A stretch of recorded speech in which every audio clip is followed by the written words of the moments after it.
Welcome to Ellen Ruth Soap. I'm Ellen, and today I am making this video. I have been wanting to make and holding off on making this video for a long time. I've been asked to make this video by many people, and so today we're gonna do it. The reason that I've put off making this is because it's controversial. It's a hot topic and people have strong opinions, and I don't like confrontation. I am a peacemaker.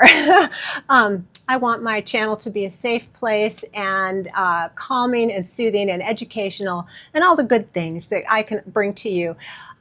What we're making today, this big controversy, it's a dog shampoo bar.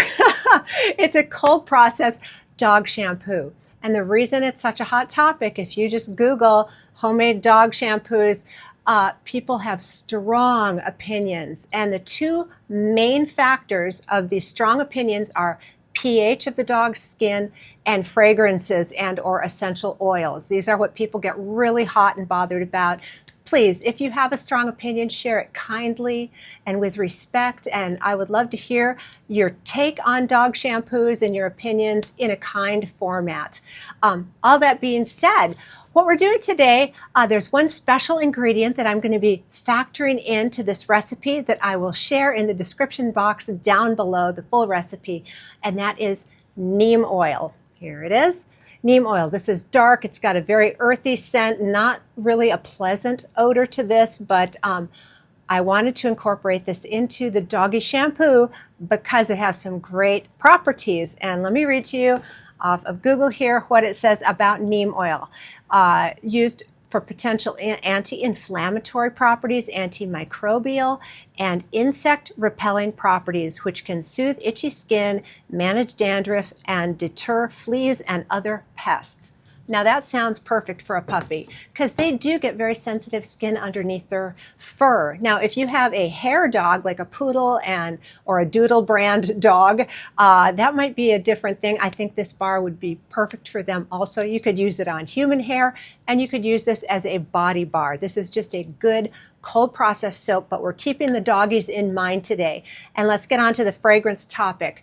Again, hot opinions. Some people are like, only use essential oils. Other people are like, essential oils are hard on the dog's skin, specifically tea tree oil, because that has some properties that people like to put tea tree in their dog shampoos. Today, I am leaving this unscented. That neem oil has a strong odor to itself, and this is for pooch, so I'm going to leave this unscented. But I did go to the local pet store, a big mega pet store, and just gander through the dog shampoos, and the majority of them were fragranced with a fragrant oil, which that's a whole other topic. So take it up with the big store brands if you have issues with fragrance in your dog soap. This is not the place. We're not scenting this bar today. So neem oil will be one of the oils, and the rest I'm just going to choose some wonderful, luxurious, and gentle oils to make this bar. The next subject is pH. Let's talk about pH. Soap, cold process soap, a good made, proper lye solution soap is between 8 and 10 pH. I always think 9 is perfect. It's right in the middle. So pH of 9 is most cold processed soaps. And people get hot and bothered. A dog's skin is not 9 pH. That's too high of a pH. Well, let's talk about it for a second. So a typical dog's skin pH, and that's underneath their fur again, their skin, is between like 6.2 and I have 7.4. And then the pH of soap is 9. Well, let's talk about it. I use bar soap every single day and night on my face, my body, my armpits, to clean all over. And a human's pH is 4.7 to 5.7. So we are actually more acidic than a dog's pH skin. They are more alkali, we're more acidic, so the pH balance of a bar of soap in my skin is a bigger jump than it is for a dog. So to me, I find that comforting, that the pH is actually closer to a dog's skin than it is mine, and it's very gentle on my skin. The other thing with soap is this is a rinse-off product. Now, if we were making a conditioner or some sort of a lotion treatment or something like that, that was a stay-on product, Now you want to be really careful with pH, and that goes for human skin too. Face lotions, vitamin C serums, all those things that we put on our skin that we leave on and we don't rinse off, that's a different ballpark altogether. But soap is a rinse-off product, and the reason we use soap is to trap the dirt and the environmental garbage that we just get on our skin from playing outside and being around, and oily natural skin oils, and we want to wash that off. And so the soap kind of chelates on all the pollution on our skin, and you rinse it off, and now you have fresh, squeaky clean skin. The other note on that with dogs is I've read several different blogs going into this. I'm trying to cover all my bases. A lot of professional dog groomers recommend that you do not wash your dog more than once every couple of weeks to once a month, because it is hard on their skin. Their skin does get sensitive and it can get dried out and itchy. And I had a sweet little terrier dog, and he would get eczema on his belly, and then he'd lick at it and it got worse. And so their skin is sensitive. So we want to keep that in mind. So this being a rinse-off product, you would also, just like you do with your shampoo or your face, you want to rinse it off really good and make sure you get a good squeaky clean rinse when you're using this. But it will get the dirt off your dog and its fur. That's what we're trying to achieve today. So with that in mind, I will be using an aloe vera lye solution because I think that is also very soothing and will just lend some really nice benefits to this bar of soap for the dog.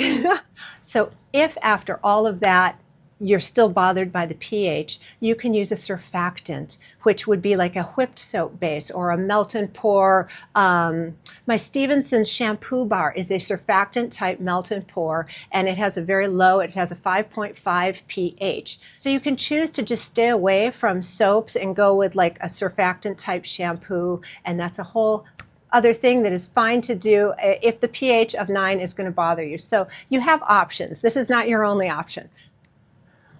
So with all of that being said, with the aloe vera and the soap recipe, and I will be super fatting this recipe at about 5%, so it won't be drying at all. We're thinking about sensitive skin, and this bar is going to be so gentle that I'm going to be happy to bring it in my shower and use it on my face and skin. If it's good enough for Pup, it's good enough for me. So I hope I didn't trigger anybody, and I hope you enjoy the video and the recipe. Let me get everything pulled together, and let's get into it and make some dog shampoo bars. It is time to start measuring our oils and butters, and the first thing I'm going to do is get my hard oils and butters in here, and I like to pre-melt them and then add my liquid oils. That's just how I roll. So the first ingredient we need is coconut oil. I need 8.5 ounces or 241 grams of coconut oil.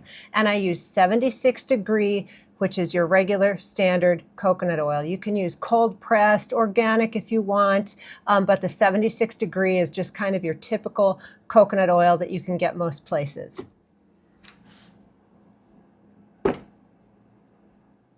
All right, and the next oil I need is lard, and I'm using 6.8 ounces or 193 grams of lard. And I get asked all the time, can I sub it for tallow? Can I sub it for palm oil? Yes and no. Yes, you can sub oils, but no, you can't just do it without running it through soap calc, because lard and tallow can have different saponification values. It's very, very close. But always, if you're going to change anything about this recipe, please run it through soap calc first. So there we go. Let's get our lard in here.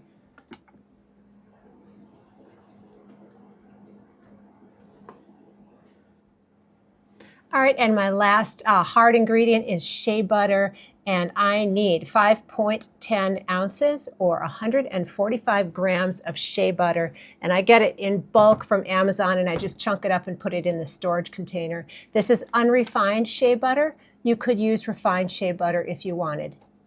All right, let me go get these melted, and we'll be right back for the liquid ingredients. All right, those are pre-melted. Let's do our liquid oils, and Neem is our special oil today. And we need, we need 3.4 ounces or 96 grams of neem oil. See how dark that color is? It's very rich. I love it. All right, our next oil is 1.7 ounces or 48 grams of castor oil.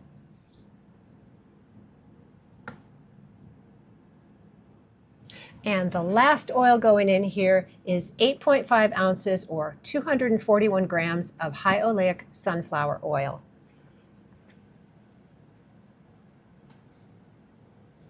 Whoop, and I've got to open a new bottle up. All right, that is it for the oils in this recipe. And now we're going to add soap additives because I like to add kaolin clay. It lends a nice slip to the bar. I think kaolin is very soothing on the skin, and colloidal oats. Again, I think oats are very soothing on the skin, and I think that would work for puppy also. Now, if you know that your dog has an oat allergy or a sensitivity, do not put the oats in here. It's an optional ingredient. It doesn't change the recipe at all. But let me go grab those and we'll put our additives in. All right, and for this size recipe, I'm going to add about a tablespoon of each. So there is our clay. And here is our oats. I'm going to get these all blended up and let them kind of absorb in the oils while I wait for my aloe vera lye solution to finish cooling.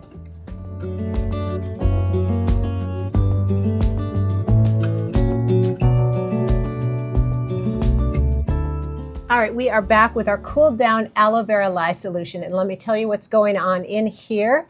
I have 10 ounces of liquid. That's 5 ounces of aloe juice, not gel, aloe juice, and 5 ounces of distilled water. So 10 ounces or 283 grams of liquid.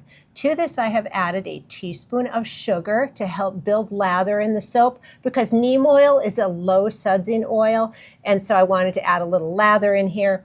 And I put some silk fibers in here because I have them and I love using them, another optional ingredient. And sodium lactate, 1 teaspoon per pound of oils. So that's what's going on in this little pot, and I want to talk to you about what I'm thinking. Just because this is an unscented puppy bar doesn't mean we can't make it special. So I decided to pull out some Rasool. I hope I'm saying that right.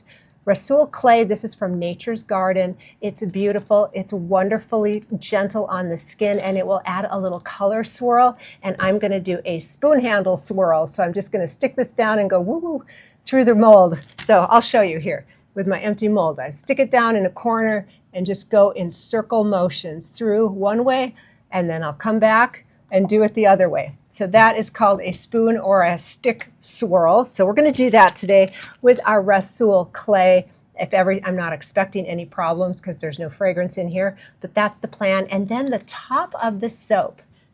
Here, I grabbed a bar to show you an example. I love scoopy tops. They are so pretty, but these little points are kind of sharp in the shower when I first get one of these bars. They're pretty to look at, but that's not very comfortable on your skin. And so for puppy, I'm gonna do a smooth top, and I have this little tool, which came in an egg dye kit a while ago. And so you put your egg in there and you put it down in the egg dye.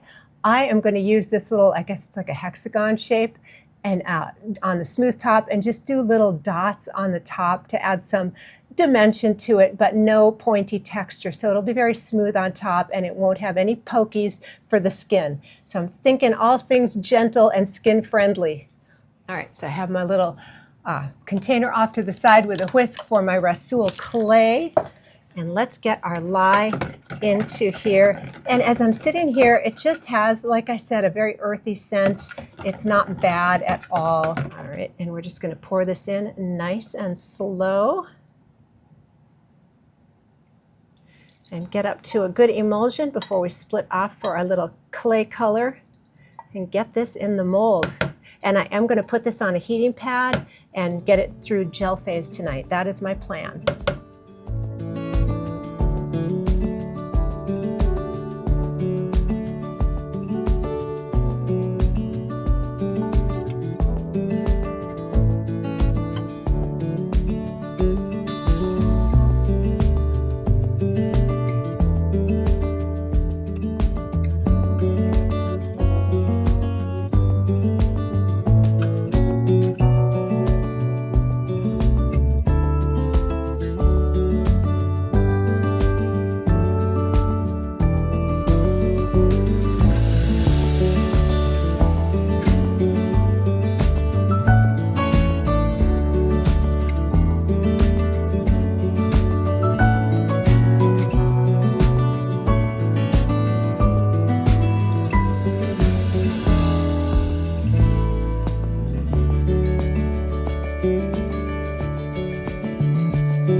we are back. It's the next day.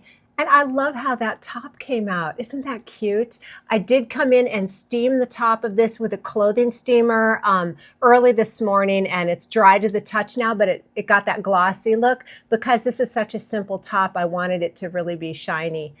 So super happy with that, and I can't wait to see what that spoon swirl looks like with the Rasul clay inside here. And that color morph. Okay, the neem oil is that dark, earthy, greenish brown color. And then when the lye water or the aloe vera lye water hit it, it like perked up and became like a yellow. And I am surprised at how bright it is this morning. Super excited. Let's get in here and see what we've got going on the inside.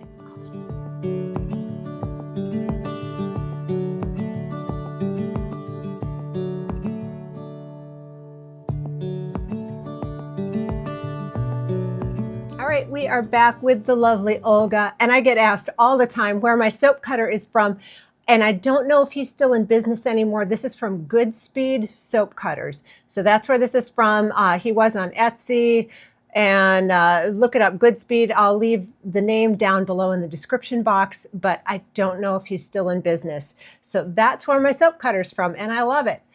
All right, let's get in here and see what we got. This was a nice slow trace recipe, which is always, you know, a pleasant surprise when things don't go too fast and make you rush.